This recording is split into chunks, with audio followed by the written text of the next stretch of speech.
Okay, so for our screen capture demonstration, I chose to explain steps on how to do a simple back handspring. So the first and most important step to me is stretching, and a few of my favorite stretches include the straddle and the pike when you lean down to your feet. But my most important or favorite stretch would have to be the back bend, because it's very essential for your back handspring. Your second step is to sit and swing and jump up and back. If you don't jump up along while jumping back, you will land straight on your back and it'll hurt very bad. So it's very important to sit and swing at the same exact time and jump up and back at the same time. Step 3 is to jump fully backwards and arch your back. It's very difficult to do, but once you get the hang of it and somebody spots you multiple times, it's much easier and it gets better. Step 4 is to start bringing your feet and hands up off the ground and start rotating up to hit the top.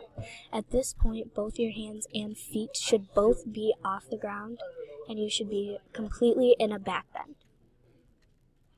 Step 5 is to hit the top or middle of the spring, bringing your hands back down. At this point, many people believe that it'll look like a handstand, such as the picture on the left, but in reality it truly looks like the picture on the right, where your hands are coming back down to the ground and your feet are beginning to rotate to come up and over back to the ground. The final step is to snap your feet up and over, back down to the ground, and come fully upright. As you can see in step 5, she's bringing her feet back up. In 6, she's almost to the top, but you never fully hit the top. Step 7, you bring your feet all the way back down. And 8, you land, and 9, you stand up straight.